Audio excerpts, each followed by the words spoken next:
साथियों नमस्कार। भारत चक्र न्यूज में आपका स्वागत है। मैं हूं आपके साथ राजेश शर्मा। इतिहास में ऐसे क्षण आते हैं जब दुनिया की एक सामान्य धारा टूट जाती है।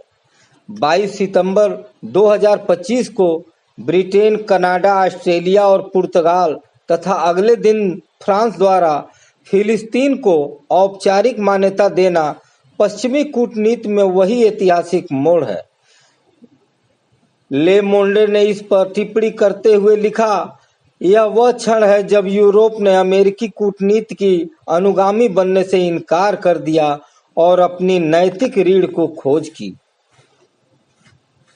अब तक फिलिस्तीन को मान्यता देने वाले देशों की कुल संख्या 150 प्लस हो गई है, जिसमें अरब, एशियाई और अफ्रीकी देश पहले से ही शामिल थे।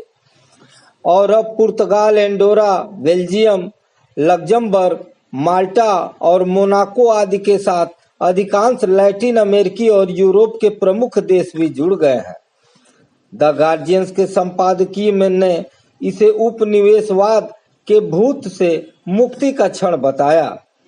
इस्राएली प्रधानमंत्री बेंजामिन नेतन्याहू ने तुरंत तीखी प्रतिक्रिया दी, आप आतंकवाद को पुरस्कृत कर रहे हैं। फिलिस्तीनी राज्य कभी स्थापित नहीं होगा। उनकी झल्लाहट सुरक्षा चिंता से ज्यादा अलगाव के भय को दर्शाती है। वहीं फिलिस्तीनी राष्ट्रपति महमूद अब्बास ने इसे सही बनाम गलत की जीत बताया। यह भाषा 20वीं सदी के उपनिवेश विरोधी संघर्षों की याद दिलाती है। दुनिया की नजरें अब स्पेन, इटली और जर्मनी पर टिकी हैं, जो ईयू के प्रमुख सदस्य हैं।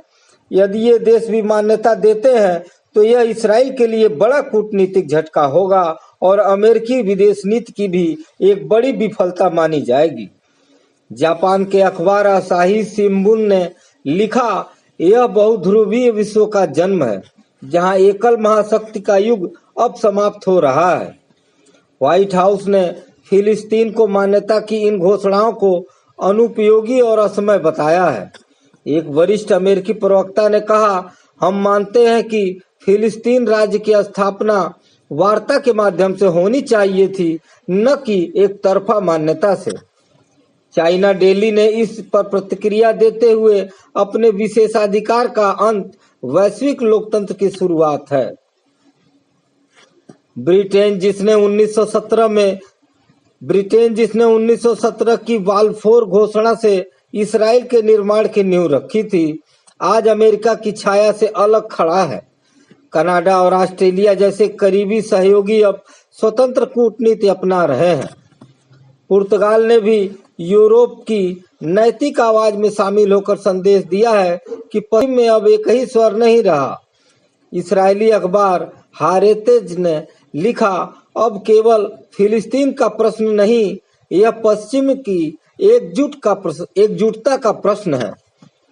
डोनाल्ड ट्रंप की नीतियों ने पश्चिम में दरार पैदा की। नाटो सदस्यों से सुरक्षा खर्च की मांग, व्यापार युद्ध और इसराइल के प्रति एक तरफा झुकाव ने अमेरिकी नेतृत्व को कमजोर किया। ट्रंप का वह बयान, मैं तुम्हारी सुरक्षा की लागत वहन नहीं कर सकता, ने सहयोगियों में अविश्वास पैदा किया। यूरोपीय देशों ने अब स्वतंत्र सुरक्षा पहल शुरू की है।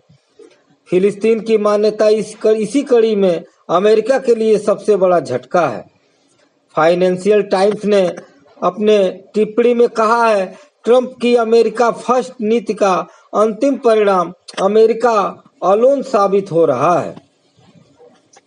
भारत की संतुलित कूटनीति, दोस्ती और सिद्धांत के बीच भारत ने हमेशा फिलिस्तीन के अधिकारों का समर्थन किया, लेकिन इसराइल के साथ रणनीतिक साझेदारी भी बढ़ाई। यह संतुलन नेहरू, इंदिरा, वाजपेयी, मनमोहन की परंपरा का ही विस्तार है, परंतु मोदी सरकार ने इसे नए स्तर पर पहुंचाया। 4 जुलाई 2017 को टाइम्स ऑफ इंडिया में प्रकाशित संयुक्त लेख में मोदी और नेतन्याहू ने लिखा, हमारे दोनों देश जटिल हैं, योगासन की तरह, जो एक ही समय में जमीन पर टिके रहने और ऊपर उठने में सहायक होते हैं। हम कई चुनौतियों का सामना करते हैं। इस योग सादृश्य ने भारत इसराइल रिश्तों की नई बुनियाद रखी। मगर ठीक 6 महीने बाद 10 फरवरी 2018 को मोदी रामलला पहुंचे। यासिर अराफात अबू अम्मार के मकबरे पर श्रद्धांजलि अर्पित करते हुए उन्होंने कहा, मुझे अब अबू अम्मार के मकबरे पर श्रद्धांजलि अर्पित करने का अवसर मिला। यह एक अविस्मरणीय अनुभव रहा।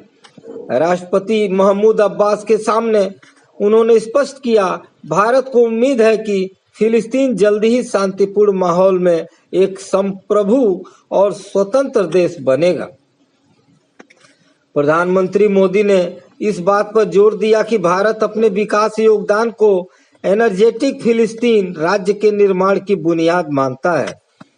मोदी की इस्राएली धरती पर कदम रखने वाले पहले भारतीय प्रधानमंत्री थे, तो फिलिस्तीन के रामल्ला जाने वाले भी पहले प्रधानमंत्री थे। हालांकि हाल के वर्षों में भारत ने इस्राएल के साथ भी अपने रिश्तों को मजबूत किया है। सितंबर 2025 में भारत और इस्राएल ने एक द्विपक्षीय निवेश समझौते पर हस्ताक्षर किए, जिससे व्यापार और आर्थिक सहयोग को बढ़ावा मिला है। भारत ने हाल के वर्षों में कई बार फिलिस्तीन के पक्ष में आधिकारिक रूप से खड़े होकर संदेश दिया है कि उसका समर्थन केवल शब्दों तक सीमित नहीं, भारत ने इस्राएल से दोस्ती और फिलिस्तीन को समर्थन दोनों दिखाए हैं। फिलिस्तीनी राज्य के समर्थन में स्पष्ट बयान और अंतर्राष्ट्रीय मंचों पर वोट और इस्राएल के साथ गहरा सहयोग। 2017 में संयुक्त राष्ट्र महासभा में भारत ने अमेरिका के उस पहल के खिलाफ वोट किया था जिसमें राष्ट्रपति ट्रंप ने यरूशलेम को इस्राएल की राजधानी के रूप में मान्यता देने की कोशिश की। दिसंबर 2017 में अमेरिका ने एक ऐतिहासिक फैसला लेते हुए जब यरूशलेम को इस्राएल की राजधानी के रूप में मान्यता दे दी, तो इस फैसले के विरोध में संयुक्त राष्ट्र सुरक्षा परिषद में मिस्र ने एक प्रस्ताव लाया, जिसमें अमेरिका से इस मान्यता को वापस लेने को कहा गया। 18 दिसंबर 2017 को अमेरिका ने इस प्रस्ताव पर वीटो तक का इस्तेमाल किया, जो उसका पिछले 6 सालों में पहला वीटो था। लेकिन ट्रंप इस प्रस्ताव के विरोध में अकेले रहे, जबकि सुरक्षा परिषद के बाकी सभी सदस्य देशों समेत भारत ने भी उनका समर्थन नहीं किया। मोदी से नाराजगी की शुरुआत यहीं से होती है। वह राष्ट्रपति ट्रंप के पहले कार्यकाल का पहला साल था। इसके ठीक 3 दिन बाद 21 दिसंबर 2017 को तुर्की और यमन ने संयुक्त राष्ट्र महासभा में इसी मुद्दे पर एक प्रस्ताव रखा। भारत ने अमेरिका और इस्राएल के विरोध के बावजूद तुर्की और यमन के प्रस्ताव का समर्थन किया। 127 देशों ने प्रस्ताव के पक्ष में वोट दिया, जबकि केवल 9 देश विरोध में रहे। 2017 में यरूशलेम को इस्राएल की राजधानी मानने के अमेरिकी प्रस्ताव के खिलाफ वोट देने से पहले के 10 वर्षों 2007 से 2017 में भी भारत ने संयुक्त राष्ट्र महासभा में फिलिस्तीन के पक्ष में 21 में से 21 बार वोट दिया था। ये सभी वोट फिलिस्तीनियों के मानवाधिकारों, इजरायली बस्तियों की अवैधता और फिलिस्तीन में मानवीय स्थिति से जुड़े प्रस्तावों पर थे। भारत के इस फैसले के पीछे 3 मुख्य कारण थे। पहला, फिलिस्तीन के प्रति भारत का ऐतिहासिक समर्थन। दूसरा, अरब देशों के साथ रणनीतिक संबंधों को बनाए रखना। और तीसरा, यरूशलेम के मुद्दे पर शांतिपूर्ण वार्ता द्वारा हल निकालने की भारत की स्थिति को बरकरार रखना। भारत ने इस्राएल की बस्तियों के विस्तार के खिलाफ वोट डाला था। 14 नवंबर 2023 को संयुक्त राष्ट्र महासभा में भारत ने पूर्वी यरूशलेम और सीरियाई गोलान समेत कब्जे वाले फिलिस्तीनी क्षेत्र में इस्राएली बस्तियां शीर्षक वाले प्रस्ताव पर भारत ने बांग्लादेश, भूटान, चीन, फ्रांस, जापान, मलेशिया, मालदीव, रूस, साउथ अफ्रीका, श्रीलंका और ब्रिटेन आदि के साथ मिलकर इस्राएल के खिलाफ वोट किया। 14 नवंबर 2023 को भारत के फिलिस्तीन समर्थक वोट ने इजरायली प्रधानमंत्री नेतन्याहू को स्पष्ट रूप से निराश किया। दोनों देशों की गर्माहट औपचारिकता में बदल गई। नेतन्याहू प्रशासन की निराशा ने भारत इस्राइल संबंधों में एक सूक्ष्म तनाव की शुरुआत कर दी। इस्राएली मीडिया में आए विश्वासघात जैसे शब्द सामने आए, जबकि भारत ने कूटनीति मौन बनाए रखा। इसने इस्राएल को स्पष्ट संकेत दिया, भारत बिना शर्त सहयोगी नहीं बनेगा। इस्राएल के खिलाफ भारत के इस वोट के बाद दोनों देशों की यात्राओं और वार्ताओं में एक स्पष्ट सतर्कता देखी गई। बाजार और खरीदार सबको चाहिए, बस यह वास्तविकता कायम रही। 2023 की वोटिंग के तुरंत बाद जनवरी 2024 में इस्राएली कंपनी IAI ने भारतीय नौसेना को S-120 मिलियन के समुद्र सौदे की आपूर्ति जारी रखी। मार्च 2024 में इस्राएली ड्रिप सिंचाई प्रौद्योगिकी का नया करार हुआ। सितंबर 2024 में इस्राएली रक्षा मंत्री की यात्रा के दौरान हार्मोनियम 3 एयर डिफेंस सिस्टम पर चर्चा हुई। नवंबर 2024 में साइबर सुरक्षा सहयोग समझौते पर हस्ताक्षर हुए। भारत की नीति स्पष्ट रही, हथियार खरीदना विचारधारा नहीं, जरूरत है। इस्राएल का रुख था, ग्राहक को उत्पाद बेचना व्यवसाय है। फिलहाल यही व्यावहारिकता दोनों देशों के रिश्तों की बुनियाद बनी हुई है। भारत की यह नीति ऐतिहासिक रूप से सुसंगत रही है। नेहरू ने कहा था, शांति का कोई विकल्प नहीं। इंदिरा गांधी ने 1982 में फिलिस्तीन के अधिकारियों का समर्थन किया। अटल बिहारी वाजपेयी ने 24 मार्च 1977 को रामलीला मैदान में घोषणा की, अरबों की जमीन पर इस्राएल का कब्जा वापस होना चाहिए।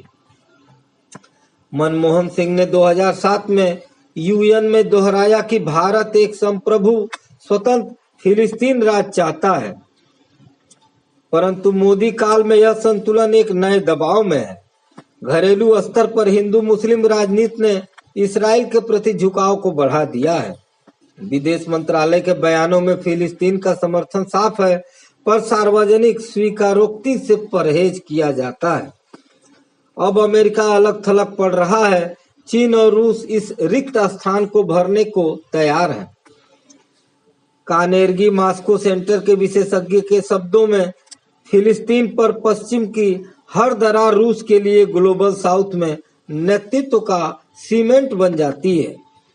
भारत के सामने अब वही सवाल है जो 1948 में ट्रूमैन के इस्राएल मान्यता के समय था। क्या वह पश्चिम के साथ जाएगा या अपनी ऐतिहासिक स्थिति कायम रखेगा? फिलिस्तीनी कवि महमूद दरवेश ने लिखा था, हम एक लाइलाज बीमारी से पीड़ित हैं। उम्मीद है, आज यह उम्मीद केवल रामल्ला और गाजा में नहीं, बल्कि लंदन, ओटावा, कैनबरा और लिस्बन में भी पल रही है, और शायद कल रोम में भी। पश्चिम का यह दरार शुरू हो चुका है। यह शांति की ओर ले जाएगा या गहरे विभाजन की ओर? आने वाले वर्षों में यही वैश्विक राजनीति का निर्धारण करेगा। भारत को अब संतुलन से आगे बढ़कर स्पष्ट नैतिक रुख अपनाना होगा। केवल कूटनीति शब्दावली से न तो हमारी ऊंचाई बढ़ेगी और न ही स्वतंत्रता मजबूत होगी। जब पश्चिम तक फिलिस्तीन का समर्थन कर रहा है, तो भारत की ऐतिहासिक जिम्मेदारी और भी बढ़ जाती है। साथियों, आज की खबरों में बस इतना ही। कल फिर मिलते हैं देश दुनिया की बड़ी खबरों के साथ। आप देखते रहिए भारत चक्र न्यूज। नमस्कार, जय हिंद।